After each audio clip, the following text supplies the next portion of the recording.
kulanti wacan oo wanaagsan saaxiibayaal meel kasta dunida ka joogtaan halkaad nagala socotaan waa channelka Fandor Media oo aalamiin soo gudbiya barnaamijyo xiiso leh warar iyo warbixino maanta barnaamijkan wuxuu ku saabsan yahay youtuberka caanka ah ee arrimaheena ayaa ka xanaaqay kana carooday arooska Atirisha Baadiye ee Nuruddin KL oo shalay meherkoodu ka dhacay Malaysia intaan u guda galin barnaamijkeena fadlan walaal macaan markii ku risatay channelkeena soo booqato subscribe saar gambaleelkana furo si ay kugu soo dhacaan waxyaalaha aan soo gelino maalin kasta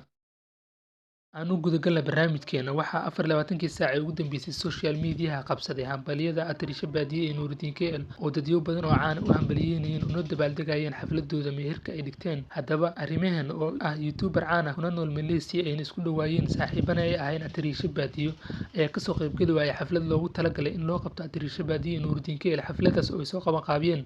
youtuber caan ah sida Munir Liicaato iyo youtuberada ku nool Malaysia balse waxa ka soo qayb gali waayay oo diiday inuu ka soo qayb galo youtuberka caanka ah ee arrimaheena kaasoo go'aansaday inuusan ka soo qayb galin xafladaas loo qabanayay youtuberada kale ee iscalmaday ilaa ay hadda lama oga sababta ka dambeysa in arrimaheena uu diiday inuu ka soo qayb galo xafladda qofta ay saaxiibada ahaayeen ama walaaltinimada ay ka dhaxaysay ee Atirisha Baadiye inuu ka soo qayb gali waayo xafladeeda balse dadka qaar ayaa waxay leeyihiin waxa xiriir hore uu ka dhaxeeyay Atirisha Baadiye iyo arrimaheena balse lama oga xaqiiqda dhabta ah ee arrintaas ka jirta balse waxaa la filayaa oo lagu hanwen yahay in uu maalmaha soo socdo xaflad hambalyo ah u soo diro kana soo muuqdo YouTube-kiisa kaas ugu hambalyeeyo Atirisha Baadiye ee Nuruddin KL arooskan Atirisha Baadiye ee Nuruddin KL ayaa gelgelay social media ama barta ay ku wada xiriirto baraha bulshada halkaas oo lagu hambalyeeyay oo aad la isku dhexmaray arooskan Atirisha Baadiye ee Nuruddin KL oo dad iyaga qaar ku noqday arrin kadis ah aysan horey u ogeyn balse arrintan ayaa noqotay arrin soo jiidamaysa muddo badan oo arooskan la qaban qaabinayay dadyo badan oo caan ah ayaa u soo hambaliyay oo hambaliyada waxay ka badatay ciidaas dadyo badan youtuber iyo fanaaniin kale oo caan ah ayaa u soo hambalyeeyay Atirisha Baadiye ee Nuruddin KL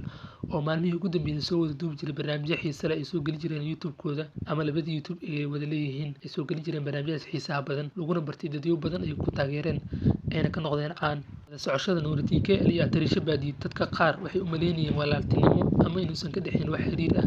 balse xiriirkan ayaa soo jiitamay oo muddo badan ay isjeclaayeen balse nasiib wanaag way ka dhabeeyeen riyadeedii waxayna shalay meherkooda ka dhacay Malaysia waxaana la filayaa arooskooda mar inuu ka dhaco isla Malaysia halka aad nagala socotaan saaxiibayaal waa channelka Fandor Media oo aalamiin soo gudbiya barnaamijyo xiiso leh warar iyo warbixino qisooyin jecel iyo barnaamijyo kale oo xiiso leh waxaan idin soo gudbinaa maalin kasta video ayaan soo gelinaa fadlan walaal macaan markii ku risatay channelkeena soo booqato subscribe saaro gambaleelkana furo si ay kugu soo dhacaan waxyaalaha aan soo gelino maalin kasta iyo mar kasta